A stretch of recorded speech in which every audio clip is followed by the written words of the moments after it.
fair value 100 juta, present value-nya 120, ya berarti properti investasinya ya 100 juta.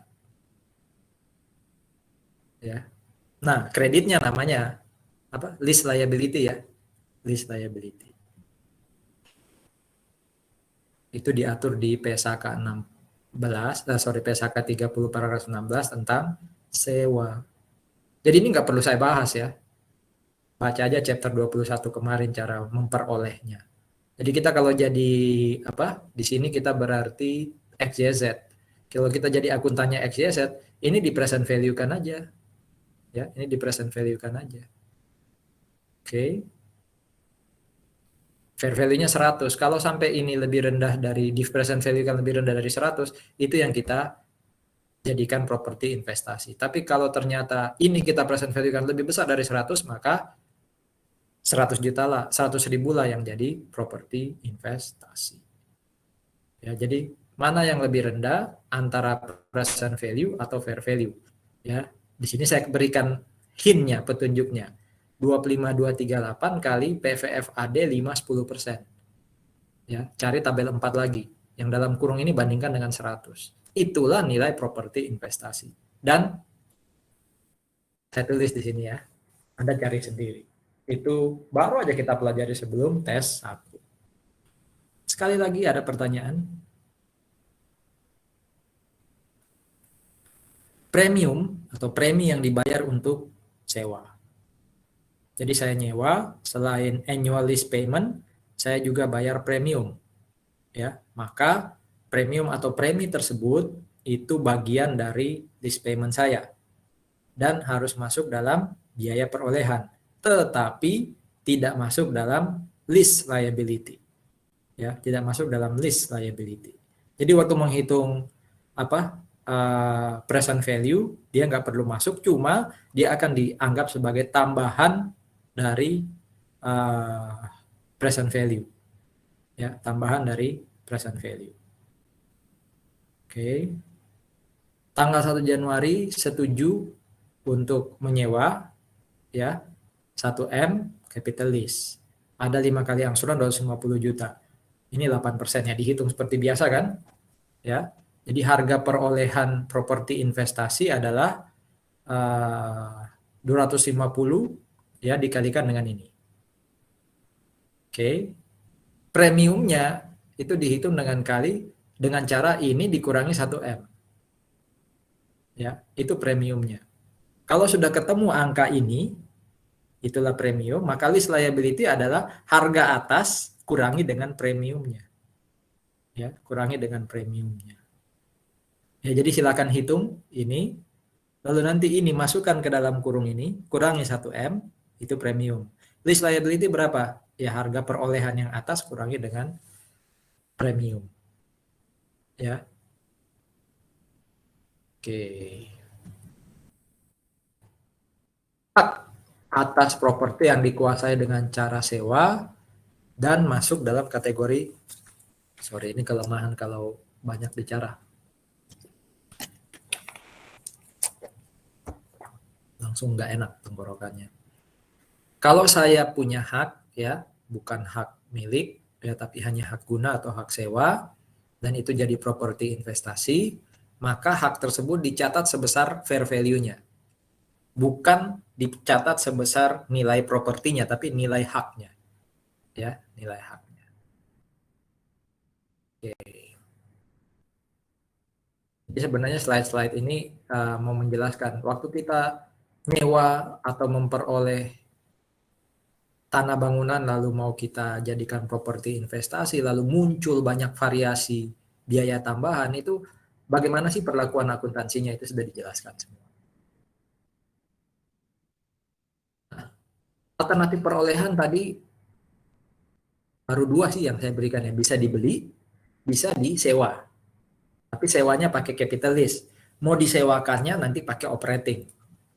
Tapi rupanya ada alternatif lain. Kita bisa tukarkan loh. Ya. Kita bisa tukarkan. Jadi bukan hanya beli, bukan hanya sewa dari orang lain pakai capital lease, tapi bisa juga dengan pertukaran. Ini juga mirip kayak PPI kan? AKM 1, tukar menukar aset, ya, tukar menukar aset. Ya, asetnya bisa jadi tanah bangunan juga. Oke, atau asetnya bukan tanah bangunan. Asetnya mungkin investasi, ya. Jadi kalau asetnya tanah bangunan itu namanya aset non moneter. Kenapa disebut non moneter ya? Belajar lagi ya. Saya pernah jelaskan ya di chapter leasing kalau nggak salah. Saya ingatkan ulang. Sebenarnya itu pembahasan AKM 1. Suatu aset disebut aset moneter kalau akhir tahun nilainya tidak berubah.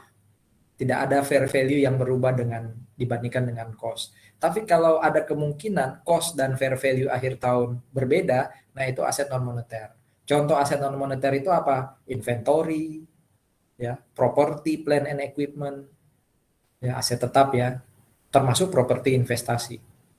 Tapi kalau asetnya itu kayak accounts receivable, kayak apa? Ya, accounts receivable contoh yang paling umum itu aset moneter. Jadi bisa kita beli piutangnya orang lain, kita kasihnya apa? Kita punya piutang, kita kasih ke orang lain, kita dapat tanah bangunan. Bisa ya? Piutang kita kasih ke orang lain. Jadi orang itu yang nanti nagih ke debitur, ya kan ada anjak piutang. Tapi yang umum terjadi adalah yang kanan, yaitu saya tukar tanah bangunan dengan tanah bangunan, atau tukar tanah bangunan umpama ya dengan mobil, dengan inventory. Oke. Nah, pertanyaannya sekarang gini. Kalau saya punya tanah bangunan lama, lalu saya tukar dengan tanah bangunan Anda. Ya. Waktu saya dapat tanah bangunan Anda, kan saya akan catat new asset ya. Land, building, properti investasi. Ya. Pertanyaannya berapa nilai land on building Anda yang saya dapat? Apakah saya catat pakai nilai land and building Anda atau land and building saya? Ya. Sebelum jauh ke sana, ini patokannya. Land and building yang saya dapat dari Anda, land and building baru buat saya ya, itu dicatat pada nilai wajar, fair value. Tapi belum menjawab fair value-nya yang mana. Apakah fair value tanah bangunan yang saya lepas atau fair value yang saya dapat dari Anda? Jawabannya adalah yang pertama dilihat adalah fair value dari yang saya korbankan.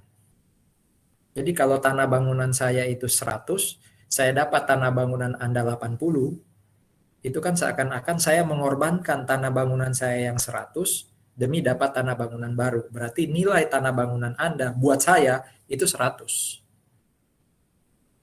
Bisa gitu ya? Iyalah. Kalau saya nggak tukar dengan Anda, kan bisa saya jual ke orang, saya dapat 100. Ini nggak, saya tukar dengan tanah Anda, berarti pengorbanan saya kan 100. Nah, buat Anda, pengorbanan Anda 80. Karena kalau Anda jual ke orang 80, ini Anda dapat tanah bangunan dari saya 100. Ya. Bagaimana kalau saya nggak tahu nilai wajar tanah bangunan saya, yang saya tahu nilai tanah bangunan Anda 80, ya berarti yang saya dapat dari Anda itu adalah nilai dari land and building atau properti investasi saya, yaitu 80. Jadi intinya pakai fair value. Pertama yang dilihat fair value aset saya yang saya korbankan. Kalau aset saya tidak ketahuan nilai wajarnya, baru nilai wajar aset yang saya dapat.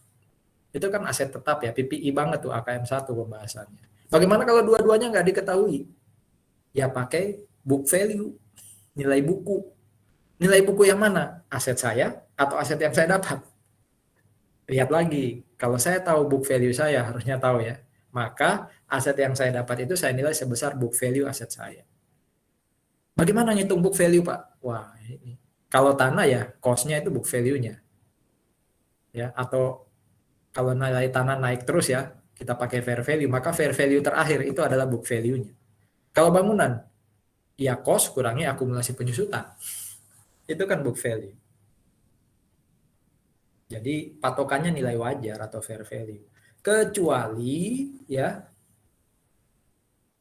transaksi pertukaran tadi nggak punya substansi komersial. Kalau nggak punya substansi komersial ya, atau tadi ya nilai wajar dari aset yang saya dapat atau nilai wajar aset yang saya lepas tidak bisa diketahui, maka jangan pakai nilai wajar, pakainya apa tadi? Book value, nilai buku. Yang bawah sudah saya jelaskan, yang atas ini saya ingatkan lagi, dulu pernah saya jelaskan. Substansi komersial itu gampangannya gini. Anggap ini tanah bangunan saya. Ya. Ini tanah bangunan saya. Ini tanah bangunan Anda. Saya tukar. Saya sekarang dapat ini ya. Tanah bangunan baru. Rupanya kalau saya tetap pegang tanah bangunan saya yang lama, di masa depan saya dapat uang, anggap aja 1M. Waktu saya tukar dengan tanah bangunan Anda, di masa depan saya dapat uang 800 juta. Atau saya dapat uang 1M 500 juta. Jadi bisa naik, bisa turun. Kalau itu yang terjadi berarti tukar menukar ini buat saya ada efek komersial. Bisa naik, bisa turun. Tapi kalau saya pegang ini 1M, saya lepas dapat tanah baru 1M, ya berarti kan mau pegang yang lama sama yang baru nggak pengaruh ke komersial saya kan. Itu yang disebut tidak punya substansi komersial. Tapi kalau nilai yang saya dapat di masa depan itu berubah karena saya dapat properti investasi baru, itu yang disebut punya substansi komersial. Di praktek begitu cara cari tahunya. Di soal ya diketahui. Kalau tidak ditulis berarti punya substansi komersial. Kalau ditulis tidak punya ya berarti tidak bisa pakai nilai wajar, pakai nilai buku. Gitu ya logikanya. Kalau besok Anda lihat atau baca berita ada yang namanya Ruislah, RUISLAG, atau kalau bahasa Indonesianya tukar guling. Tukar guling itu bukan guling yang ditukarkan tapi properti. Nah, itu masuk dalam kategori ini nih. Ya, jadi tukar guling saya nggak tahu Ruislah atau tukar guling dari bahasa Belanda kayaknya, tapi kok bisa disebut tukar guling gitu ya. Tapi intinya itu adalah implementasi praktik dari tukar menukar tanah dan bangunan, tukar menukar properti. Oke. Nah, biaya perolehan kalau tidak ada substansi komersial atau kalau fair value tidak diketahui, maka diukurnya sebesar book value, carrying amount. Ya, dari aset yang mana? Ya, aset lama saya. Ya, aset lama saya. Ada nggak jawabannya di belakang? Oh, nggak ada. Contoh ya, lihat. ABC punya properti investasi. Harusnya properti investasi itu didetilkan lagi saudara-saudara. Kan properti investasi itu tanah, bangunan atau keduanya ya. Untuk gampangnya kita satukan aja. Tapi kalau nanti sudah masuk ke lebih detail, properti investasi land, properti investasi building. Ya, harus jelas properti investasinya. Oke. Dia punya properti investasi. Nilai tercatatnya 80 juta. Waktu dia beli 100, akumulasi penyusutan 20. Nah, ABC ini tukar properti investasinya dengan XYZ, di mana XYZ ini nilai bukunya ya 90 juta. Dia beli 100, akumulasi 10. Waktu terjadi tukar menukar ya, ternyata nilai wajarnya propertinya ABC itu 70 juta. Nilai wajar propertinya XYZ 95. Nah, makanya ada istilah tukar tambah. Karena nilai wajarnya XYZ 95, saya punya 70, berarti saya harus tambah cash ya ke XYZ. Berarti pengorbanan saya adalah aset saya yang lama yang nilainya 70 plus cash 25. Artinya apa? Tanah yang saya dapat dari XYZ ya, itu nanti akan saya debit properti investasi sebesar pengorbanan saya. Berapa pengorbanan saya? 95. Lah, Pak, berarti Bapak mencatat bukan atas fair value aset yang Bapak lepas dong, tapi fair value aset yang Bapak dapat. Dalam praktik biasanya gitu ya, artinya pengorbanan kita pasti akan seharga dengan fair value-nya aset lawan. Karena lawan itu nggak mungkin akan melepas asetnya kalau nggak cengli gitu ya, kalau nggak sepadan gitu. Cuma secara teori nggak mesti loh. Kalau harga pasar 95, saya harus tambah 25, nggak mesti. Ya, bisa jadi tanah saya ini menyimpan sesuatu yang berharga walaupun nilainya cuma 70, buat dia itu mungkin penting. Kalau itu yang terjadi, saya nggak perlu nambah cash. Berarti pengorbanan saya cuma 70 walaupun harga sana 95. Ya. Jadi tidak mesti kita harus menambah cash supaya sama seperti fair value-nya lawan. Kalau 25-nya ini saya hapus ya berarti cost saya adalah 70 sesuai dengan fair value saya. Sekali lagi dalam kasus ini berarti buat ABC dia akan mencatat properti investasi new baru 95 karena pengorbanannya 70 dan 25. Nah buat XYZ berapa pengorbanan dia? Ya 95. Dia harus melepas tanahnya seharga 95. Tapi dia dapat 25. Berarti sebenarnya pengorbanan dia cuma 70. 95 dikurangi 25. Sama dong Pak dengan harga pasarnya ABC. Dalam kasus ini iya. Tapi nggak mesti seperti itu. Ya, nggak mesti seperti itu maksudnya dalam teori. Dalam praktik umumnya ya kayak tadi ya. XYZ moso sih mau lepas ya kecuali tadi tanah ABC dengan nilai 70 ini punya nilai lebih yang membuat XYZ kepincut untuk tukar menukar. Sampai sini ada pertanyaan?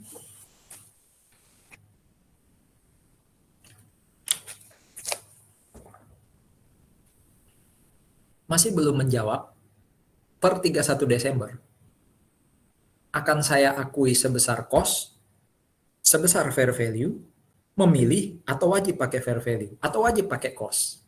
Belum menjawab ya. Nah ini diatur seperti ini. Waktu kita beli properti investasi, kita buat jurnal umum, itu kan cost. Waktu kita mau bikin laporan keuangan per 31 Desember, maka properti investasi itu harus melihat dua model ini. Pertama model nilai wajar, kedua model biaya. Berarti mirip kayak PPI.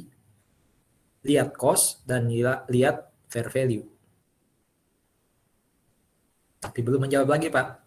Memilih atau salah satu dari ini atau dua-duanya. Ya. Jawabannya. Nilai wajar itu mau nggak mau harus diperhatikan. Ya. Nilai wajar mau nggak mau harus diperhatikan. Artinya gini, kalau saya milih nilai wajar, ya, kalau saya pilih nilai wajar, artinya gini, saya beli tadi harganya 1M. Per 31 Desember ternyata nilainya 1,2. Nilai wajarnya 1,2. Terus saya putuskan. Saya pakai nilai wajar deh. Sekali milih harus konsisten ya. Nggak boleh tahun ini pilihnya pakai cost, tahun depan pakai nilai wajar. Kalau saya pilih 1,2 tadi, ya, maka saya harus buat jurnal penyesuaian dong. 1M jadi 1,2 berarti ada gain ya, ada kenaikan. Oke. Tapi kalau saya pilih enggak deh. Saya beli 1M per 31 Desember 1,2 ya. Saya pakai cost aja deh. Saya nggak pakai 1,2 berarti kita nggak perlu bikin jurnal penyesuaian. Tetapi di notes kita harus tulis. Walaupun saya catat di statement of financial position sebesar cost 1M, tapi sebenarnya per 31 Desember ya, nilai wajar saya adalah 1,2. Jadi supaya pembaca tahu, memang sih di neracanya di statement of financial position-nya 1M, tapi nilainya per 31 Desember sudah 1,2. Itu kalau saya memilih cost. Jadi kesimpulannya apa? Kesimpulannya adalah kita boleh memilih mau pakai fair value atau pakai cost. Tapi apapun yang kita pilih, ya, maka nilai wajar itu mau nggak mau harus diperhitungkan. Ya, kalau saya pilih pakai fair value model, ya pasti harus bikin jurnal penyesuaian untuk menyesuaikan cost menjadi fair value. Kalau saya tetap pilih cost model, maka fair value harus masuk di notes. Ya, harus diungkapkan, harus didisclose. Ada pertanyaan? Jadi memilih ya, mau pakai fair value atau cost. Tapi saya pakai cost model pun tetap nilai wajar harus ditulis di notes to the financial statement. Catatan atas laporan keuangan. Kalau tanah atau bangunan itu jadi jaminan atas suatu hutang, jadi saya pinjam di bank uang, tapi saya jaminkan tanah bangunan saya, maka seluruh properti investasi yang saya jaminkan tadi, ya, harus menggunakan salah satu. Jadi nggak bisa umpama gini, uh, saya punya 2 tanah, lalu jadi jaminan di bank A dan bank B. Ya, dua-duanya harus milih. Kalau satu pakai nilai wajar, yang lain nilai wajar. Kalau satu model biaya, yang lain harus model biaya. Nggak boleh satu wajar, satu biaya. Itu maksudnya. Ya. Nah, properti investasi lain dapat memilih menggunakan model selain yang dipilih untuk properti investasi yang jadi jaminan. Jadi saya punya 5, 2 saya jaminkan. Nah, 2 ini harus salah satu, ya, dan sama, entah fair value atau cost. Anggap aja saya pilih dua-duanya ini fair value. Maka 3 yang lain boleh beda. 3 yang lain boleh pakai cost, bisa pakai nilai wajar, nggak tergantung dari jaminan ini. Tapi jaminan ini, agunan ini harus sama yang dipilih. Ya, harus milih salah satu. Itu maksudnya. Kita masuk di ini. Kalau saya milih pakai model nilai wajar, ya. Setelah saya buat jurnal properti investasi to cash, itu kan jurnal umum, maka di 31 Desember, ya, saya harus cari berapa nilainya per 31 Desember. Mau nggak mau? Karena saya milih pakai nilai wajar, ya. Ya. Jadi nilai wajar itu ya berapa sih harganya per 31 Desember kalau saya jual hari itu. Oke, nilai wajar waktu kita belajar AKM 1 saya sudah sering jelaskan ada 3 level, ya. Yang paling tinggi itu nilai wajarnya saham. Karena dia tercatat, kelihatan, ya, diumumkan secara publik.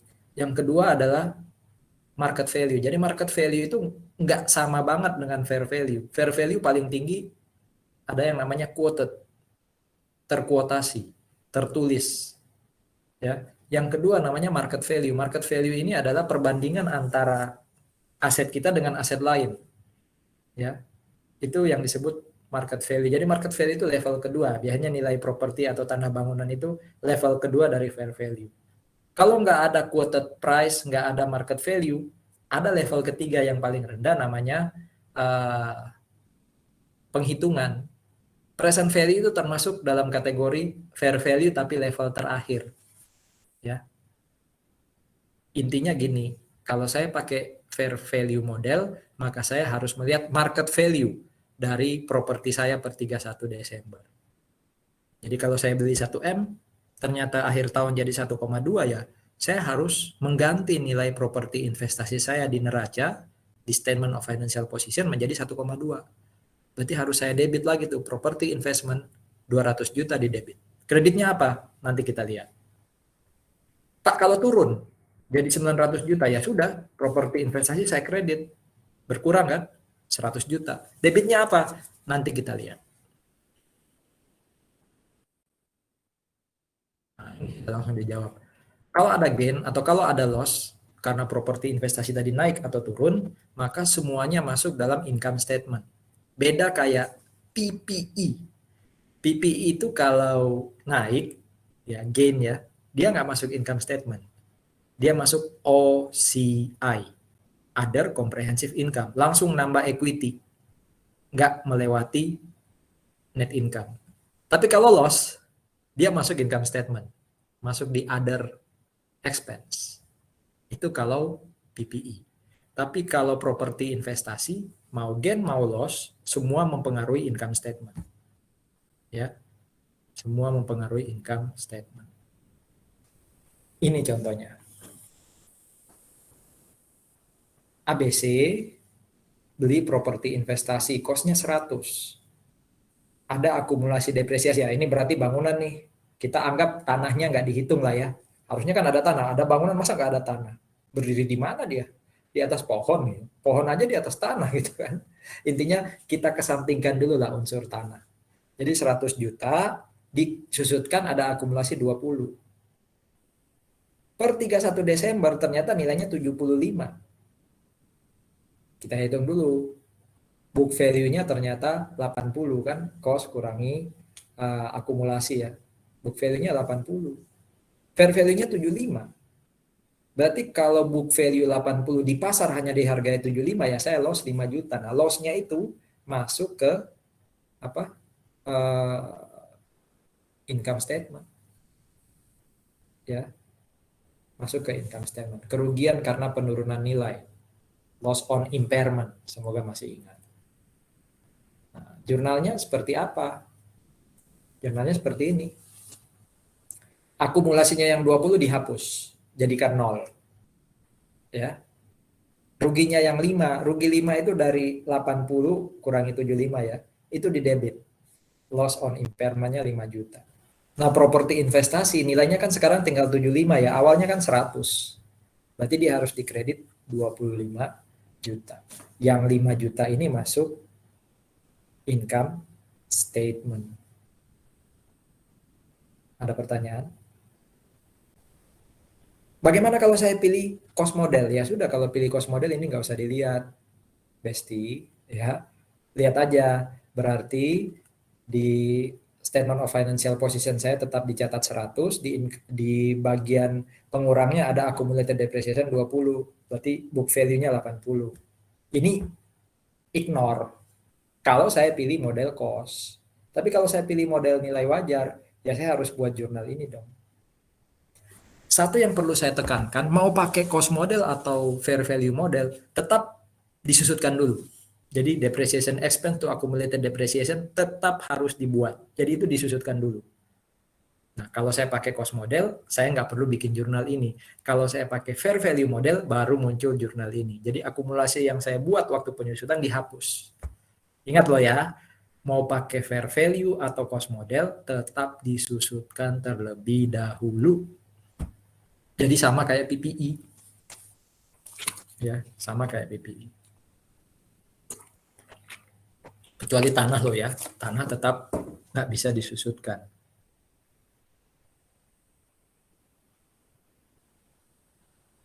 Masih mengerti dan memahami? Semoga. Ada lagi nih, ya, ada lagi nih. Nilai bukunya sama kayak contoh, ini contohnya beda ya. Tapi fair value-nya yang naik, 85. Kalau tadi kan contohnya nilainya cuma 75. Nilai buku 80, di pasar jadi 85 tuh. Kalau saya jual hari itu juga, saya dapat duit lebih dari 80, oh berarti gain. Ya, gain. Ya, gain, kalau bahasa asingnya mungkin gain on revaluation, ya, keuntungan karena kenaikan nilai. Intinya adalah gain-nya masuk ke kredit dan disajikan di income statement. 5 ini dari 85 kurang 80 loh ya. Properti investasi kan tadi 100, nilainya tinggal 85, ya udah kurangi 15. Akumulasinya yang 20 kita debit. Sekali lagi, ini kan lompat jurnalnya. Seakan-akan Anda mengatakan, oh nggak ada depreciation expense. Ada. Jadi jurnal depreciation to accumulated dibuat dulu, tapi di sini nggak disajikan. Langsung ketika akhir dibandingkan dengan fair value, itu loh maksudnya. Kalau nanti ternyata soal saya minta untuk bikin jurnal penyesuaian untuk depresiasi, ya tetap harus dibuat dong. Ya, itu kan pengetahuan dasar sejak PA kan. Model nilai wajar, ada pertanyaan?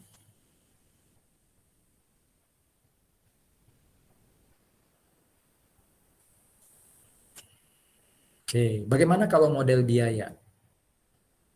Setelah pengakuan awal, maka properti investasi dihitung kayak PSAK-nya aset tetap, PSAK-nya PPI, yaitu PSAK 16. Jadi so far kita dapat PSAK 30 sewa, PSAK 14 inventory, PSAK 13 properti investasi, PSAK 16 aset tetap. Ya. Jadi kalau pakai model biaya ya sudah. Kayak saya ambil contoh ini ya. Per akhir tahun di statement of financial position ada aset 100 juta, properti investasi, di bawahnya ada akumulasi 20 juta. Ada nilai buku 80 ditulis. Tapi di notes to the financial statement kita catat. Kalau kita pakai cost model kan berarti kita nggak perlu jurnal penyesuaian. Tapi 85 ini masuk di disclosure, masuk di notes to the financial statement. Tetap penyusutan dibuat, apalagi kalau model biaya pasti penyusutan dibuat. Kalau fair value juga dibuat. Jadi disajikannya adalah cost dikurangi akumulasi depresiasi. Ya, bedanya kalau kita pakai fair value, akumulasinya nol jadinya. Ya enggak? Kan ini Debitnya akumulasi, berarti akumulasi yang kita akui di awal jadi 0. Ya, kalau ini akumulasinya pasti ada. Ya. Kayak ini nih contohnya. Sama ya kayak yang tadi, nilai buku 80, fair value 75. Udah, ini cukup dimasukkan ke notes to the financial statement. Tapi kita nggak perlu jurnal penyesuaian, termasuk ini. Walaupun nilainya naik, kita nggak perlu jurnal penyesuaian. Cukup tulis di notes. Memang sih nilai bukunya 75, tapi nilai di pasar 85 loh, supaya pembaca paham, oh nilainya naik. Atau kalau yang ini, oh nilainya di pasar memang turun. Silakan pembaca, dalam hal ini investor, memutuskan mau tetap invest atau pergi gitu ya. Mau tetap invest di Chelsea atau pergi gitu. Nggak berapa lama lagi kekurangan saingan IPL nih ya. Klub yang namanya Chelsea mau dijual aja nggak bisa gitu. Transfer pemain nggak bisa. Aduh. Ya, prihatin untuk klub Chelsea. Sampai di sini ada pertanyaan? Saya terus yang ngomong, ini ada yang nulis chat ya. Baik Pak. Baik Pak. Oh, yang tadi sih. Oke. Semoga bisa ngikutin ya.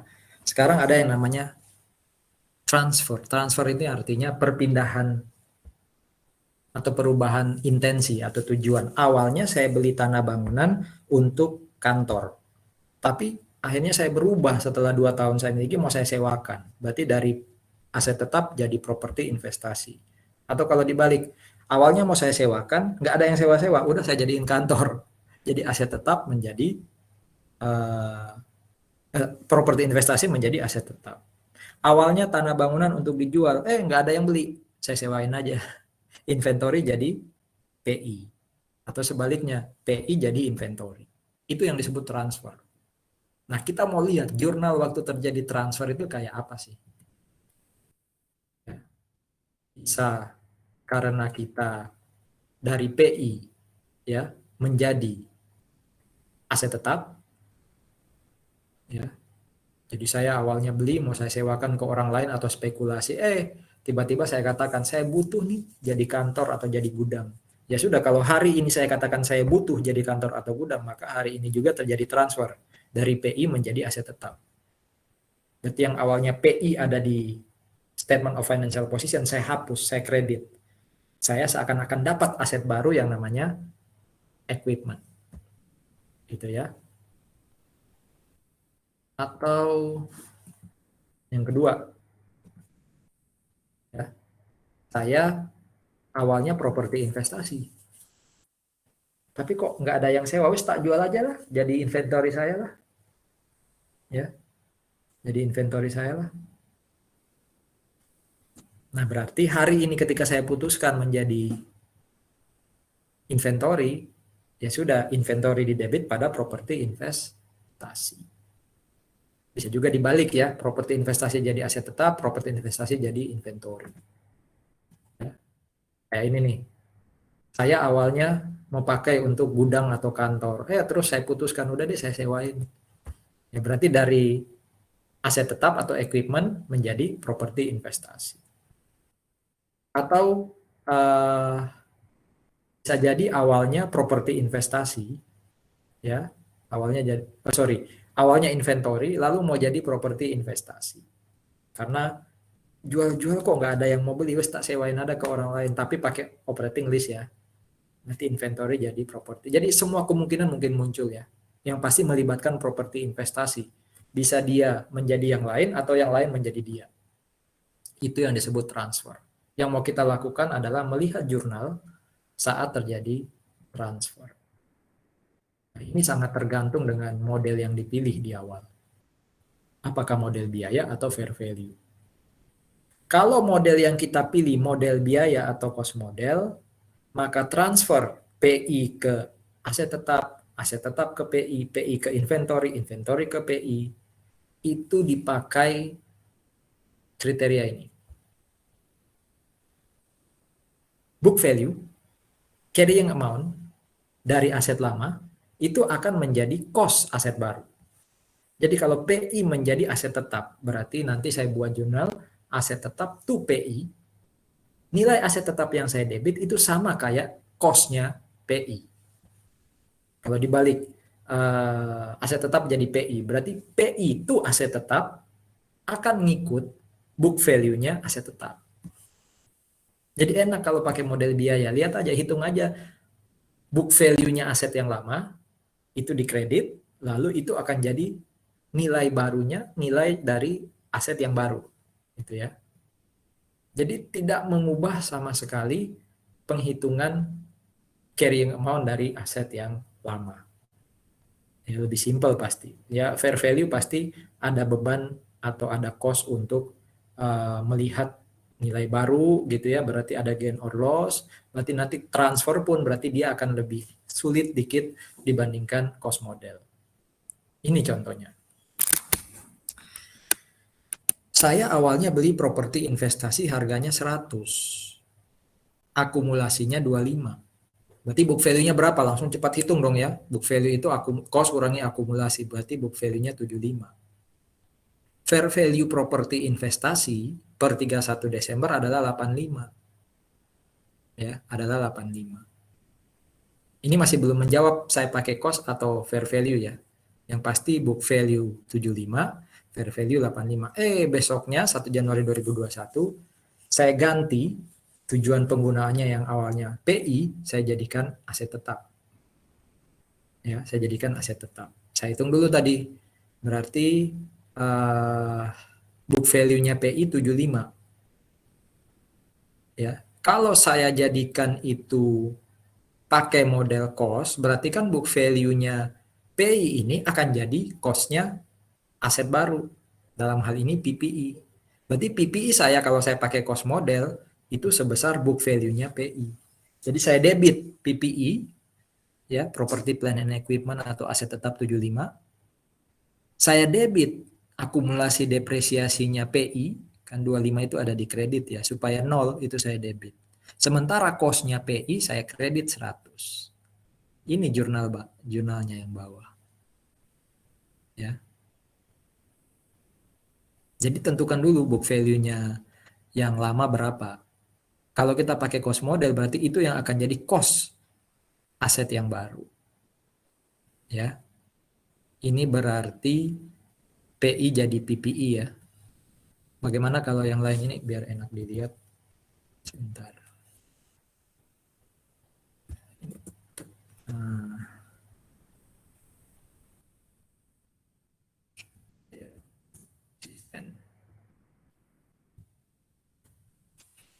Ya, jadi ini penghitungan book value-nya PI yang sekaligus akan jadi cost-nya PPI.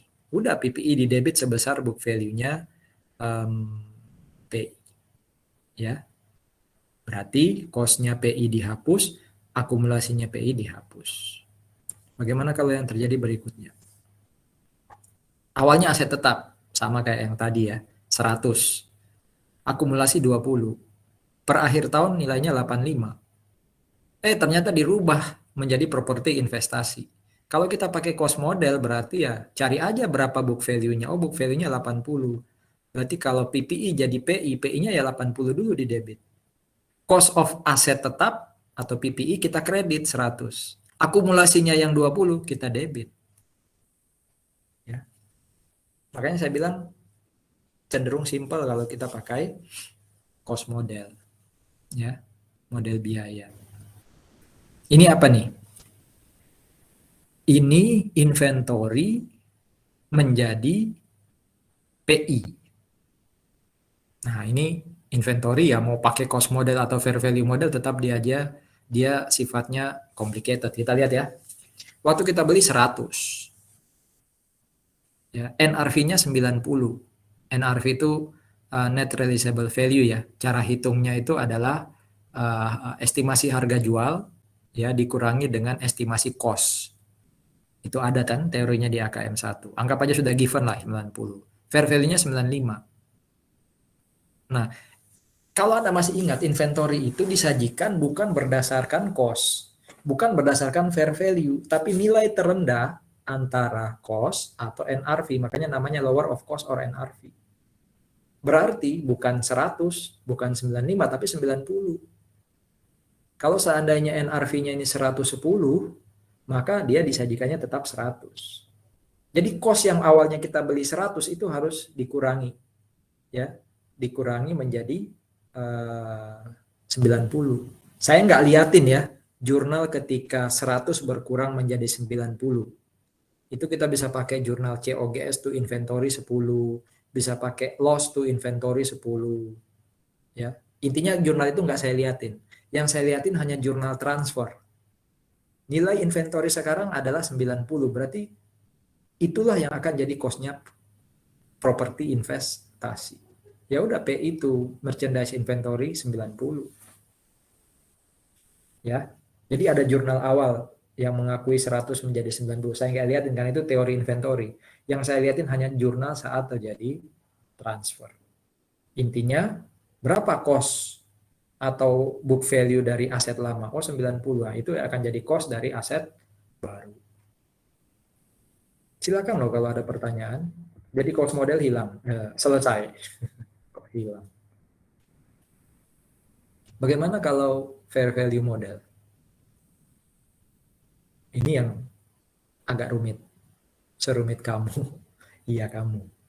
Ya. Jadi kalau ini fair value model, ya, maka kalau terjadi transfer, ini diatur satu-satu nih. Ya, PI jadi apa? Aset tetap atau PI jadi inventory atau sebaliknya, ini harus dilihat satu-satu. Ya, coba lihat ya. Aset tentunya aset yang baru ya. Jadi PI jadi PPI. Berarti PPI nanti itu disebut aset baru. Akan diukur sebesar DIM cost, harga perolehan bawaan. Apa itu DIM cost-nya? Yaitu nilai wajar dari aset lama. Jadi kalau PI jadi PPI, cari dulu nilai wajarnya PI. Nilai wajar PI itu yang akan jadi cost-nya PPI. Atau kalau dibalik, PPI jadi PI. Waktu terjadi transfer, PPI itu berapa nilai wajarnya? Itu yang akan jadi cost buat PI. Ya. Contoh, ini berarti contoh dari properti investasi dirubah jadi PPI ya, jadi aset tetap. Pelan-pelan. Saya beli 100, akumulasi 25. Catat dulu, berarti book value adalah 75. Ya, book value adalah 75.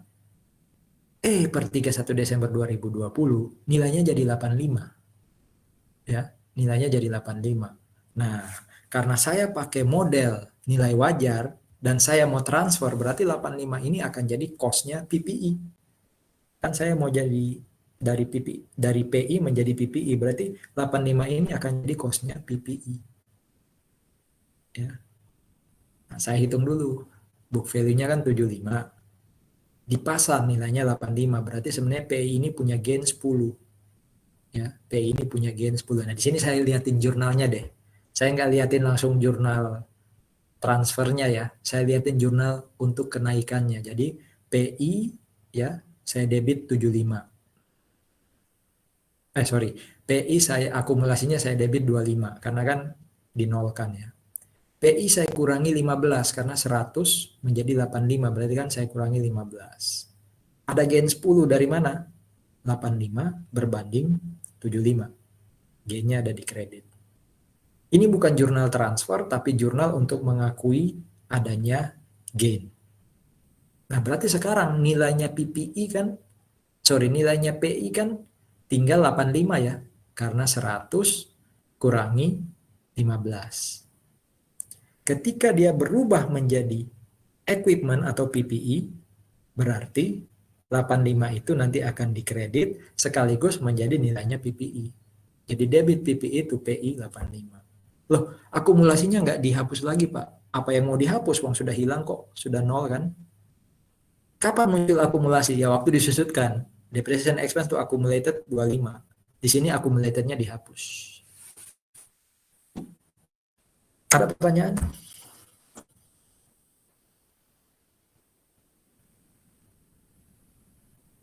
Lanjut.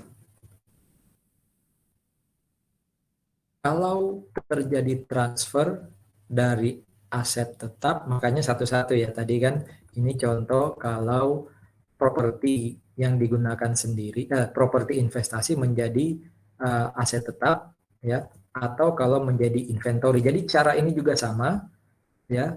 Kalau PI berubah menjadi aset tetap atau PI menjadi inventory, cara ini sama. Hanya di sini saya kasih contoh PPI yang jadi aset baru. Kalau ini jadi inventory, berarti debitnya adalah merchandise inventory. Bagaimana kalau yang terjadi adalah aset tetap jadi properti investasi? Caranya sama kayak dulu chapter berapa ya? Chapter 7, chapter 9 kalau nggak salah. Di AKM 1. Di AKM 1 chapter 9 itu, chapter 11. Ya, chapter 11 itu soal revaluasi aset tetap, revaluasi PPI. Jadi kita naikkan dulu nilainya PPI, ya, equipment, dengan cara seperti yang kita pelajari di AKM 1, ya. Baru kalau dia sudah naik, kemudian kita transfer jadi properti investasi. Berarti kita harus ingat dulu, ya, pembahasan AKM 1 waktu revaluasi PPI, ya, kenaikan nilai PPI. Jangan takut, di sini saya review ulang.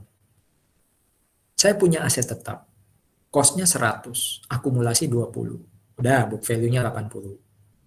Ternyata nilai wajarnya 85. Nah, tadi ya, kalau kita pakai nilai wajar berarti nanti waktu dia menjadi properti investasi, inilah yang akan kita debit. PI di debit 85. Tapi saya bantu dulu Anda untuk membuat jurnal perubahan dari 80 menjadi 85. Caranya gimana? Akumulasinya dihapus dulu di debit, ya. PPI-nya saya kurangi 15 dulu, karena kan 100 menjadi 85. Gain-nya saya akui di kredit. Unrealized gain or loss atau revaluation surplus namanya kan, surplus revaluasi. Nah, berarti sekarang nilainya PPI kan tinggal 85, ya udah dikredit lah dia. Debitnya apa? Ya aset baru namanya properti investasi. Jelas? Lanjut ya. Ada lagi contoh yang lain, ini loss nih. Ini contohnya loss, kalau ini kan contohnya gain. Kalau unrealized gain or loss ini masuknya ke OCI loh ya, nggak masuk di income statement. Loh tadi kata Bapak semuanya masuk di income statement. Itu kalau properti investasi yang naik. Ini kan yang naik PPI.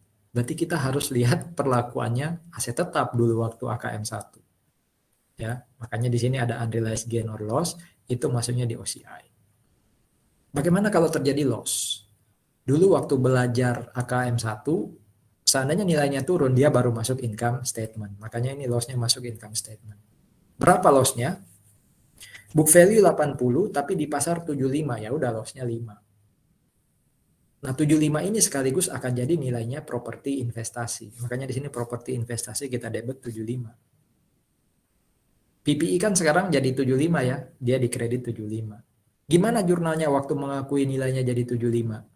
Ya sudah, berarti akumulasinya dihapus 20, ya. PPI-nya dikredit 15. Oh, sorry. Ini harusnya 20 ya. 25 sebentar. Skip. Akumulasinya 20, ya. 100 menjadi 75, ini berarti PPI saya kredit 15. 100, 20, 80 sama 5, 5. Ini harusnya kredit. Nah, ini belum saya.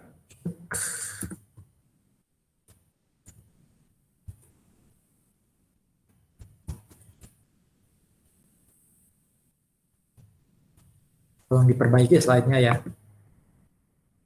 Saya lupa apa mengganti tadi, masih copy paste. Jadi akumulasi dihapus 20, PPI-nya kan 100 jadi 75, berarti dia berkurang 25. Padahal ada loss 5. Ya loss-nya di debit dong, namanya loss. Kalau ini jurnal bawah kan gampang ya. Tapi kita buat jurnal ini dulu. Sebelum jurnal ini apa? Jurnal penyusutan dulu. Jadi jurnal penyusutan dianggap sudah ahli lah. Ini diingatkan ulang lah. Nah yang bawah ini yang jurnal transfernya. Ada pertanyaan?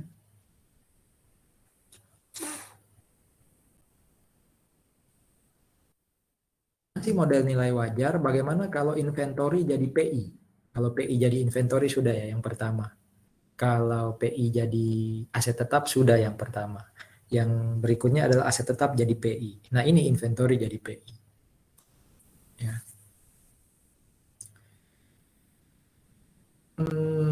Mirip kayak penjualan inventory berarti.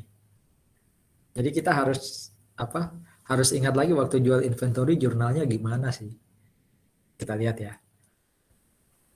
1 Januari beli inventory 100. NRV 90, fair value 95. Ingat, yang dicatat itu adalah lower of cost or NRV, berarti fair value-nya diabaikan. Dalam kasus ini berarti harus dicatat sebesar 90. Ya, kita perlu buat jurnal dulu. Ya, waktu nggak ada jurnalnya. Saya lihat. Oke, kita buat jurnalnya ya.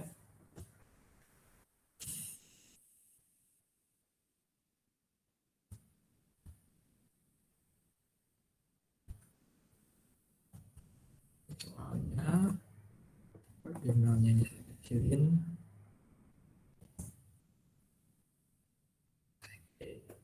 Oke, ini jurnalnya. Maka kita harus buat jurnal dulu untuk mengakui kenaikan nilai, penurunan nilai inventory. Cost-nya, cost inventory itu sama dengan 100.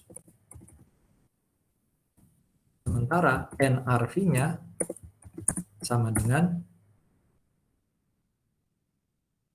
90.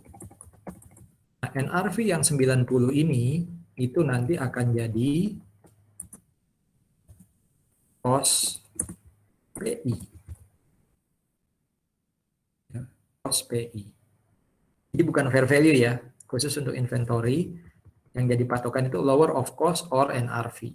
Seandainya ya NRV-nya itu adalah 105, berarti 100 ini yang akan jadi cost PI. Oke, 100 ini akan jadi cost PI. Nah, karena NRV-nya 90, saya buatin jurnal waktu penurunan nilai ya. Bisa pakai jurnal biasa sih, COGS di debit sebesar 10,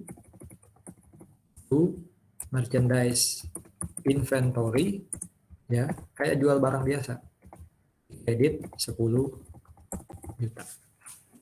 Atau bisa loss to inventory, atau yang ketiga kalau masih ingat teorinya, loss to allowance, ya yang yang disarankan sih pakai loss ya to allowance. Jadi bisa COGS to inventory, bisa loss to inventory, bisa loss to allowance. Secara teori yang disarankan adalah loss to allowance. Tapi ini bukan jurnal transfer. Ini jurnal AKM1 waktu mengakui penurunan nilai inventory. Terus jurnal transfernya gimana? Ya, jurnal transfernya adalah katanya tadi kalau teorinya ini ya, konsisten dengan perlakuan penjualan inventory. Ya, berapa sekarang COGS-nya inventory? Ya, COGS-nya kan tinggal 90. Karena belinya 100, nilainya sekarang NRV-nya tinggal 90. Berarti kan sebenarnya cost dia tinggal 90. Ya. Kalau jurnal penjualan itu kayak apa sih? Oh, yang saya ingat gini, Pak. AR di debit, ya. Lalu sales di kredit, kemudian COGS di debit, lalu merchandise inventory di kredit. Ya sudah, kita buat jurnal seperti itu. Ya. Kita buat jurnal karena di sini dikatakan konsisten sama kayak penjualan inventory. Ya, konsisten kayak penjualan inventory. Berarti sekarang kita harus NRV. Dia letaknya di sini, di fair value. Kan katanya tadi kan fair value itu selalu jadi acuannya cost yang baru. Nah, berarti ya AR-nya ini kan bukan AR, tapi dia jadi apa ini? PI. Kan ini inventory menjadi PI kan? Mirip kayak penjualan aset kan, AR to sales, COGS to inventory, tapi bukan AR dong yang di debit, tapi PI. Berapa nilainya? Ya 95 juta. Ya, debit, kredit. COGS-nya berapa? Kan harganya dari 100 sudah jadi tinggal 90. Nah, ini yang dikredit. Berapa? 90. COGS-nya kan berkurang ya.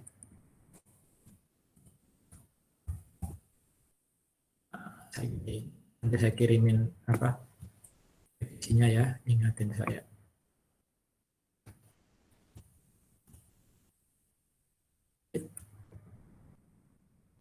Ini belum saya tulis.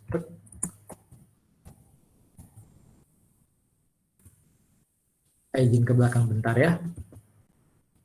Bentar aja.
Ada pertanyaan nih yang inventory menjadi PI.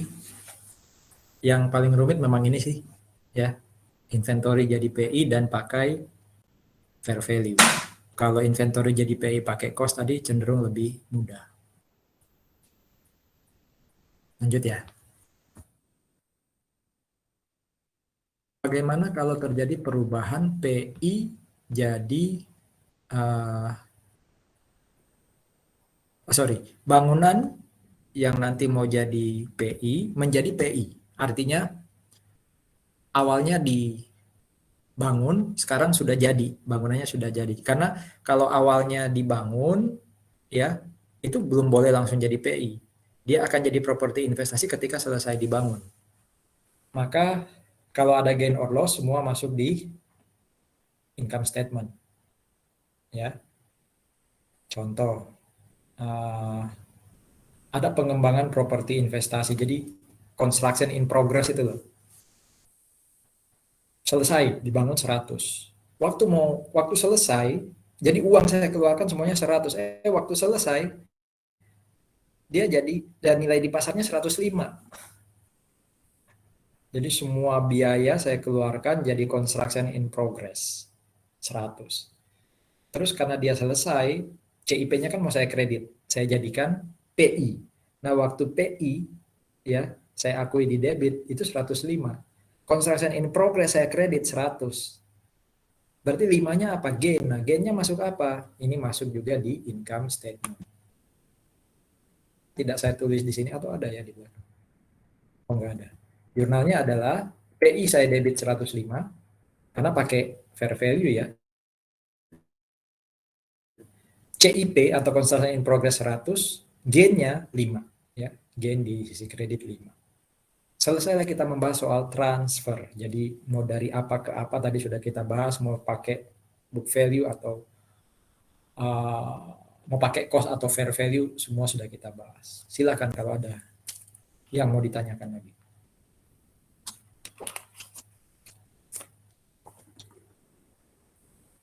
Ini pelepasan. Pelepasan itu ya berarti saya punya properti investasi, tapi saya hilangkan dari neraca atau statement of financial position. Bisa saya jual, bisa saya tukar, bisa saya musnahkan, ya intinya pokoknya dilepas. Ya, jadi pelepasan itu adalah ketika kita sudah nggak pakai lagi secara permanen. Oke, bisa dijual, bisa disewakan pakai capital lease, bahkan bisa dimusnahkan gitu ya. Itu namanya pelepasan. Kalau ada laba dan rugi, maka laba dan rugi itu dihitung dari selisih antara nilai yang kita dapat karena pelepasan. Berarti kalau dijual, cash yang kita dapat karena penjualan, kita bandingkan dengan book value ya atau carrying amount. Oke. Masuknya ke income statement. Laba pelepasan itu masuknya ke income statement. Ada nggak jurnalnya di belakang? Ada. Saya punya properti investasi cost 100, akumulasi 25. Berarti nilai bukunya 75 ya. 31 Desember saya jual, harganya 70. Oh, ada loss 5 ya. Di mana jurnalnya nih? Ini saya copy ke belakang. Saya kecilin. Saya buatin jurnal di bawah.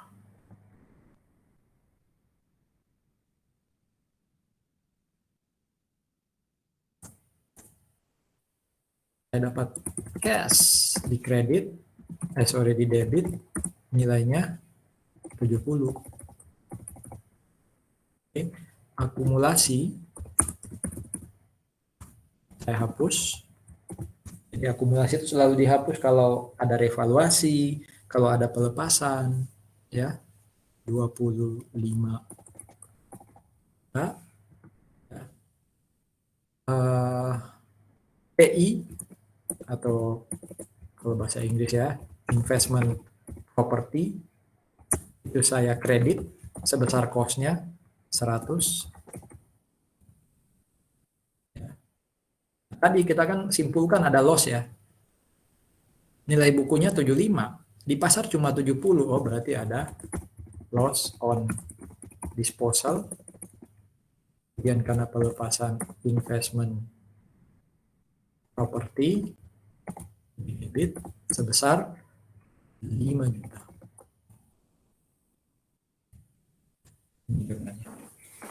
Nah, ini yang loss itu masuk income statement. Ya, masuk di income statement. Ada pertanyaan?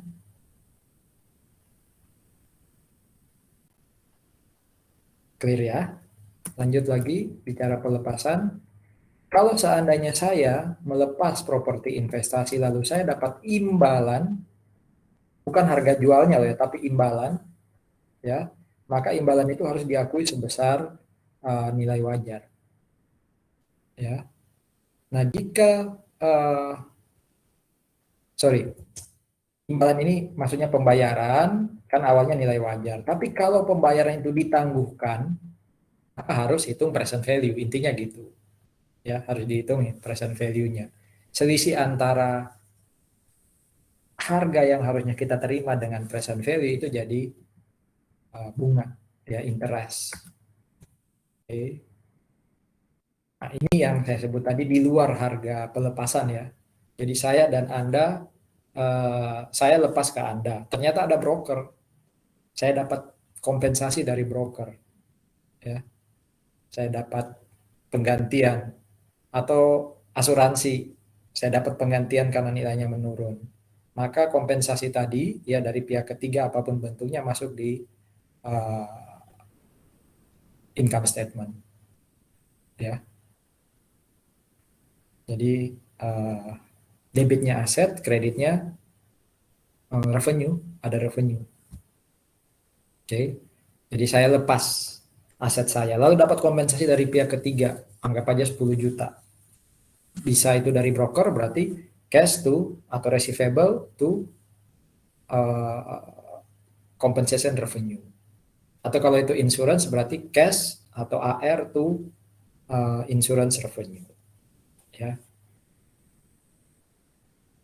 Nah, ini yang tadi saya katakan, mau saya pakai model nilai wajar atau model biaya, maka saya harus mengungkapkan ya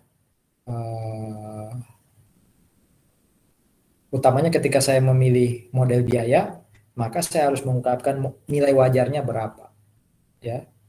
Tapi ketika saya pakai model nilai wajar atau fair value, ya sudah kelihatan pasti cost modelnya. Jadi sampai di titik ini sebenarnya 3 pertanyaan tadi sudah bisa dijawab ya, trivia 1 sampai 3. Nah, ini yang harus Anda kerjakan ya. Oh, di sini ada rupanya. ABC saya pikirnya bisa dibuat latihan ya. ABC beli sebidang tanah 500. Ada bangunan 1,5.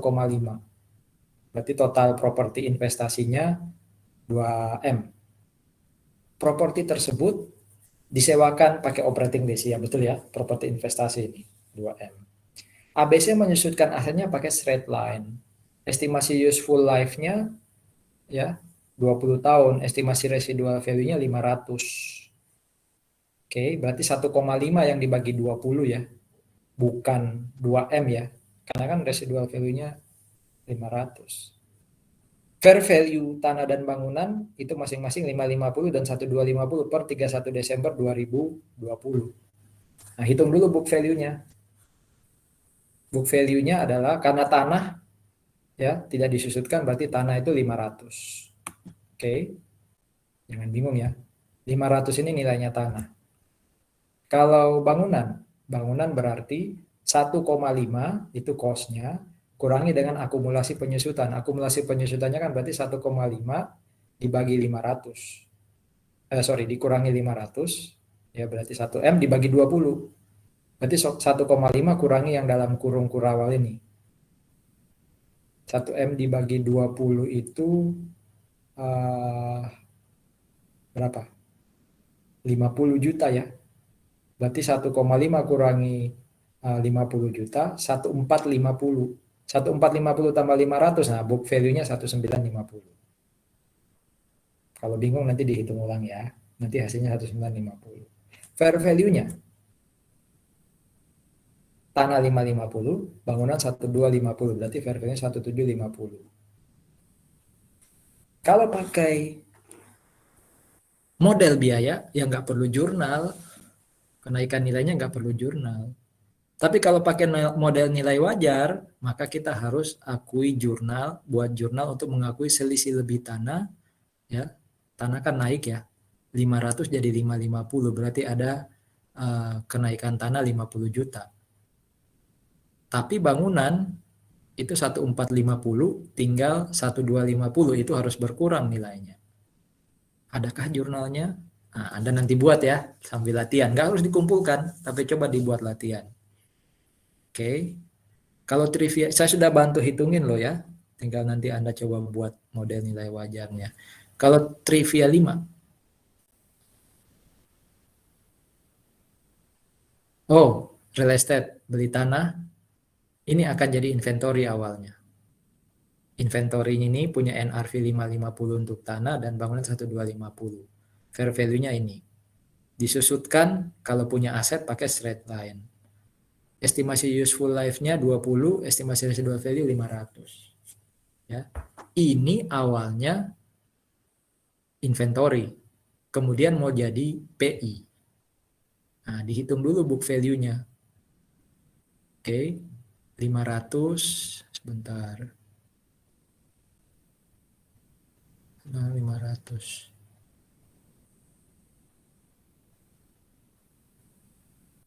Ini kurang pas ini. Karena kan ini awalnya inventory, ya. Inventory itu berarti sekarang NRV tanah 550. Saya lihat ya pembahasannya. 500.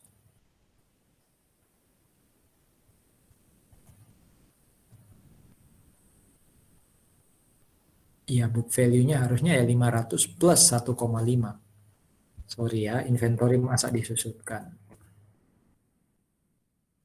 Berarti 2N.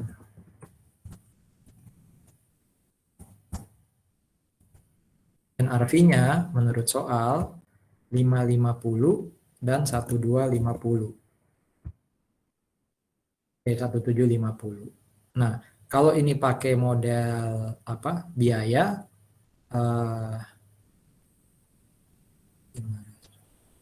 nah, ini tetap perlu jurnal.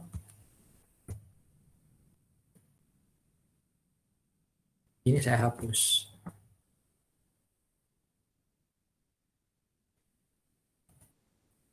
Kalau pakai model biaya, maka ini saya pakai acuan ya.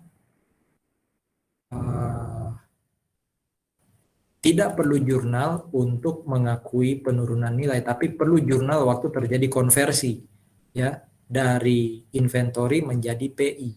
Berarti cost PI itu sama dengan ya cost PI itu sama dengan ini nih, lihat fair value 600 dan 1,5 ya, 600 dan 1,5.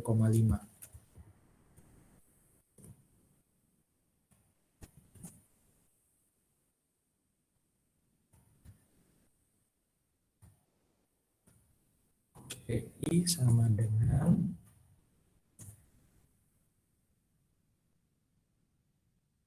kalau yang ini, kalau pakai model biaya berarti cost PI ini ya sama kayak book value-nya.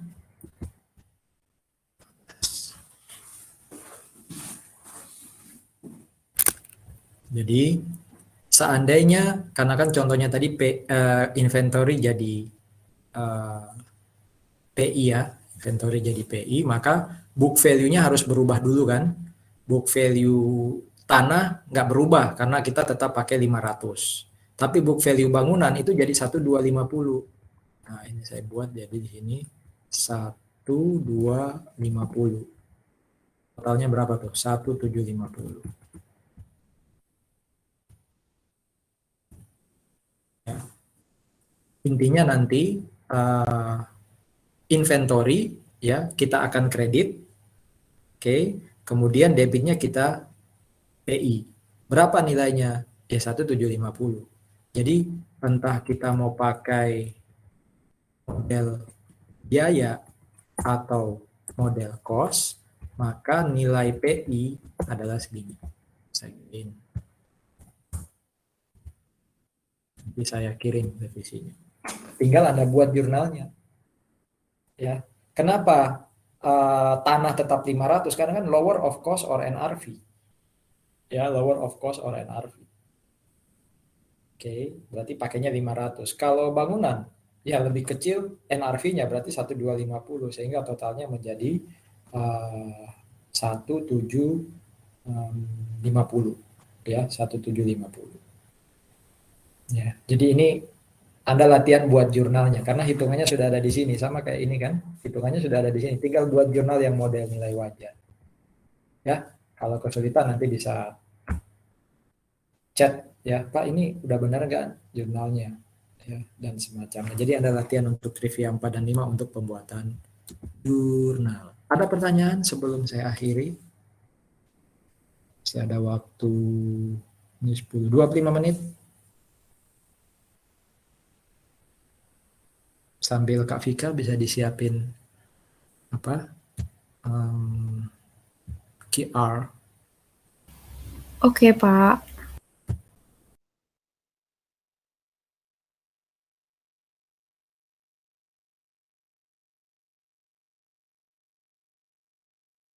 Oke, kalau memang tidak ada yang ingin bertanya, kalau nanti sudah ada QR, Anda presensi dan boleh live.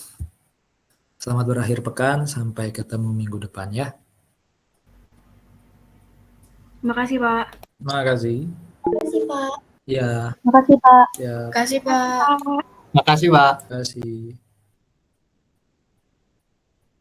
Kasih, Pak. Makasih, Pak. Terima kasih.